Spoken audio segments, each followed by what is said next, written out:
This channel does not promote any violent, harmful, or illegal activities. All content provided by this channel is meant for an educational purpose only. Vote যুদ্ধে সমস্ত নেতারা তারা বাগযুদ্ধও চলছে তাদের মধ্যে। দেখুন শ্রীরামপুরে এবার তৃণমূলের কল্যাণ বন্দ্যোপাধ্যায় ও বিজেপির কবির শঙ্কর বসুর টক্কর। একে অপরকে চ্যালেঞ্জ ছুটতে কোনো খামতিই রাখছেন না যুযুধান দুপক্ষই।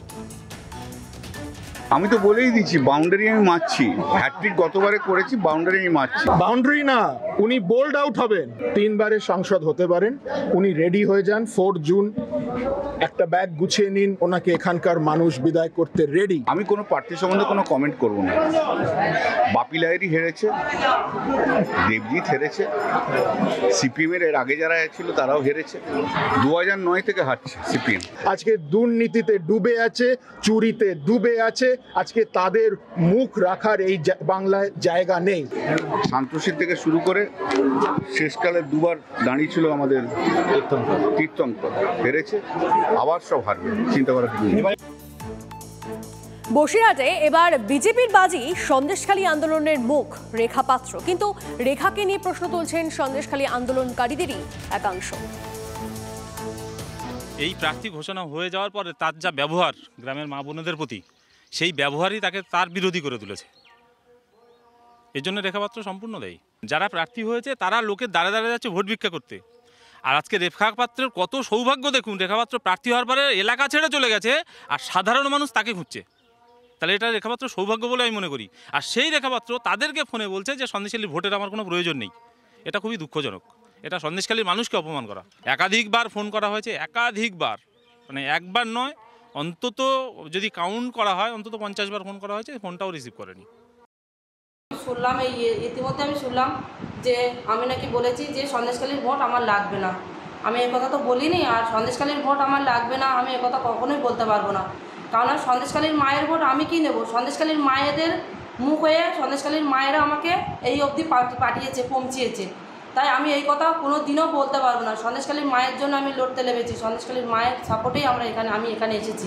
সন্দেশখালীর মুখ আমি, কিন্তু সন্দেশখালীর যত মা আছে সবাই প্রার্থী। রেখাকে নিয়ে এদিকে রাজনীতির জোর টক্কর। বিজেপির দাবি অত্যাচারিত মহিলাদের প্রতিনিধি রেখা। তৃণমূলের খোঁচা, নোটার থেকে একটু বেশি ভোট পাবে বিজেপি। বসিরহাটে জিতবে শাসক দলই। এখানে ট্রাইবাল ভোট আছে, ওখানকার আদিবাসীরা খুবই লাঞ্ছিত হয়েছেন। সার্বিকভাবে ওখানকার সাধারণ মানুষের প্রতিনিধি হিসাবে রেখা পাত্র উঠে এসেছেন, যারা বহু বছর ওখানে লাঞ্ছিত, অপমানিত, লুণ্ঠিত, সেই যারা অত্যাচারিত মহিলারা তাদের প্রতিনিধি হিসেবে তিনি উঠে এসেছেন।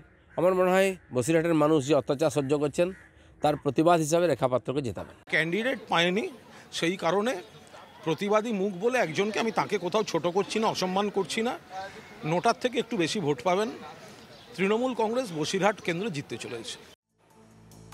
দুর্গাপুর বর্ধমান কেন্দ্রে এবার দিলীপ ঘোষের মুখোমুখি ক্রিকেটার কীর্তি আজাদ। চরমে 2 প্রার্থীর বাগযুদ্ধ। পুরে তো আমি পিচ তৈরি করেছি, আমার হাতের টিম ছিল, সেটা প্রশ্নই ছিল না। এখানে পিচ যাই হোক, টিম যাই হোক, ব্যাটসম্যান কিন্তু আমি আছি। हम 3 बार का एमपी है, 1 बार का एमपी वो यहाँ आएंगे तो यहाँ के टीएमसी के वर्कर उनको 0 पर आउट करके वापस भेज देंगे। আর আমার সঙ্গে যারা ফিল্ডার দেখছেন তো কিরম জোশ, সেই জন্য লড়াই এখানে জিতার জন্য এখানে খেলছি। मजा आता है, कोई चैलेंज दे तो। अभी तक तो कोई आया नहीं था, लेकिन हमको यहाँ के लोगों का आशीर्वाद मिलेगा ऐसा हमें पूरा विश्वास है। সবে তো শুরু হলো, ফার্স্ট বলেই ছক্কা হয়ে গেল। প্রথম নম্বর চেনা মাঠ, দুর্গাপুর আমার চেনা মাঠ, জিজ্ঞেস করুন সবাইকে।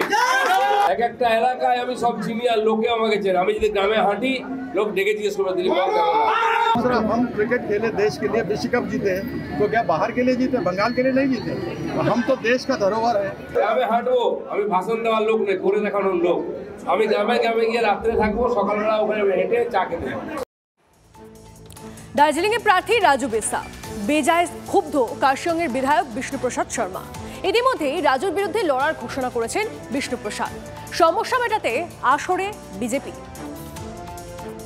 আমার প্রার্থী নয়, এটা এখন বিজেপি পার্টির প্রার্থী। আমি তো আউটসাইডারকে প্রার্থী চাইনি। রাজু বিষ্ট আউটসাইডার, আমি তো আগেই কথা 2 মাস আগেই বলেছি।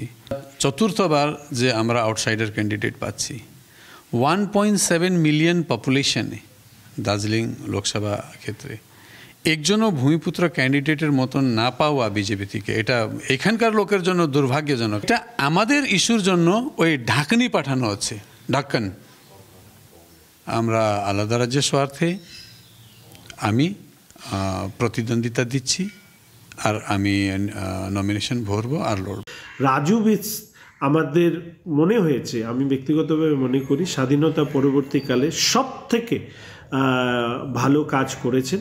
ফলে এক্ষেত্রে আমার বন্ধুর সাথে নিশ্চিতভাবে মতের পার্থক্য রয়েছে, তবে এটুকু আশা রাখি যে এই সমস্যা মিটে গিয়ে দার্জিলিং লোকসভা কেন্দ্রে সবাই আমরা বিধায়করা বন্ধুর মতন আরেকবার নিশ্চিতভাবে আমরা সবাই মিলে একসাথে কাজ করব, এই আশাটুকুই আমি করি।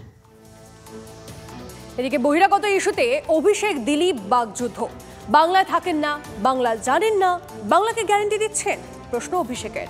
পাল্টা দিলীপের খোঁজা কীর্তি আজাদকে পাশে বসিয়ে এই কথা বলছেন অভিষেক। যে বাংলায় থাকে না, বাংলায় আসে না, বাংলা বোঝে না, বাংলায় কথা বলে না, বাংলা পড়ে না, সে বাংলার লোককে গ্যারান্টি দিতে পারে? দিতে পারে? দিতে পারে? কথায় কথায় বলেন বাঙালি বাঙালি। খোকাবাবু এসে বলে গেছেন ভাতারে, তাকে কীর্তিবাবুকে পাশে বসিয়ে, বাংলা জানে না, বাংলা বোঝে না, বাংলা শোনে না, সে ভোট দেবে। বিজেপি বাংলা বিরোধী।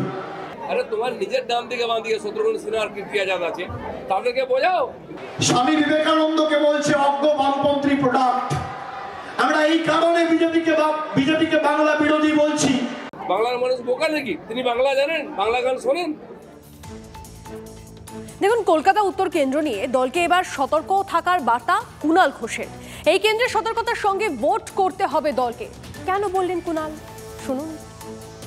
কলকাতা তৃণমূল কংগ্রেস জিতছে, মমতা বন্দ্যোপাধ্যায়ের প্রার্থী জিতছে। তবে যেহেতু তাপস রায় বিজেপির প্রার্থী এবং তাপস রায় যেভাবে কর্মীদের সঙ্গে তৃণমূলের মিশেছিলেন ইত্যাদি ইত্যাদি, এবং একটা সম্পর্কের ব্যাপার থাকে, সেটা উত্তর কলকাতা জুড়েই। ফলে তৃণমূলকে অনেক সতর্কতার সঙ্গে ভোট করতে হবে, অতিরিক্ত আত্মবিশ্বাসের কোনো জায়গা নেই। নিঃসন্দেহে কলকাতা উত্তরের আসনটি একটি অত্যন্ত গুরুত্বপূর্ণ আসন।